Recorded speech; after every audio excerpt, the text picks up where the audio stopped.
India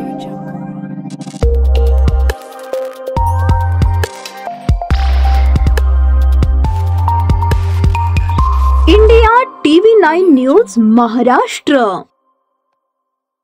Mohol तालुक्यातील एका अल्पवयीन मुलीने आपल्याच नात्यातील उस्मानाबाद जिल्ह्यात राहत असलेल्या तरुणाविरुद्ध केलेला बलात्काराचा आरोप पितृत्व चाचणीने खोटा ठरवला आणि त्या निष्पाप तरुणाची बाल लैंगिक शोषण प्रतिबंधक कायद्याअंतर्गत केलेल्या बलात्काराच्या आरोपातून निर्दोष मुक्तता झाली। खोट्या आरोपामुळे त्या निष्पाप तरुणाला 7 महिने तुरुंगात खितपत राहावे लागले होते। सदर तरुणीने आणखी एका तरुणाविरुद्ध पोक्सो आणि बलात्काराचा गुन्हा दाखल केला होता।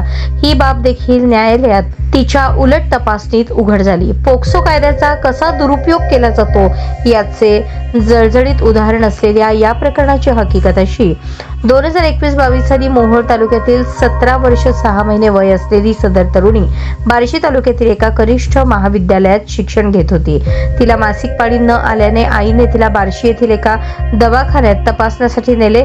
तिथे तिची सोनोग्राफी करण्यात आली असता ती 15 आठवड्यांची गरोदर असल्याचे दिसून आले।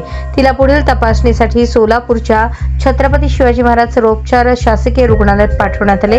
तिथे तिच्या गरोदरपणावर शिक्कामोर्तब करण्यात आले। ही गरोदर मुलगी अल्पवयीन असल्याने रुग्णालयातील वैद्यकीय अधिकाऱ्यांनी पोलिसांना कळवले। शासकीय रुग्णालयात तिचा कायदेशीर गर्भपात करण्यात आला। पोलिसांनी रुग्णालयात तिचा जबाब घेतला।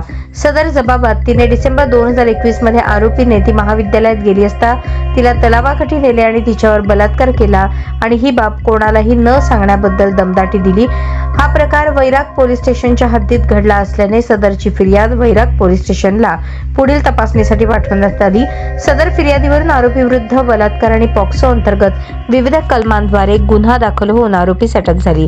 तपासादरम्यान सदर गर्भ आरोपीपासूनच झाला आहे हे साबित करण्यासाठी पितृत्व चाचणीसाठी DNA टेस्ट करण्यासाठी सदर फिर्यादी मुलीसह आरोपीच्या रक्ताचा नमुना आणि अर्भकाचे फिमर बोन काढून रासायनिक तज्ञांकडे पाठवण्यात आले। तपास पूर्ण झाल्यानंतर वैराग पोलिसांनी बार्शी सत्र न्यायालयात आरोपी विरुद्ध दोषारोप पत्र दाखल केले।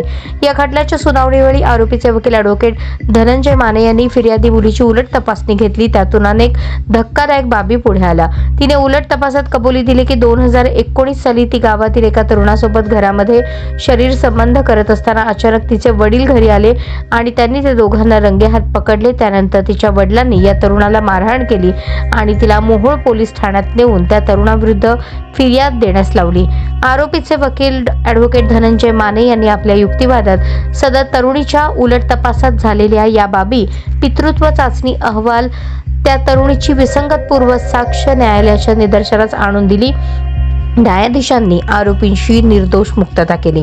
या खटल्यात आरोपीतर्फे advocate Dhananjay Mane, advocate Jaydeep Mane, advocate Sharad Jalte, advocate Siddheshwar Khandagale यांनी काम पाहिले।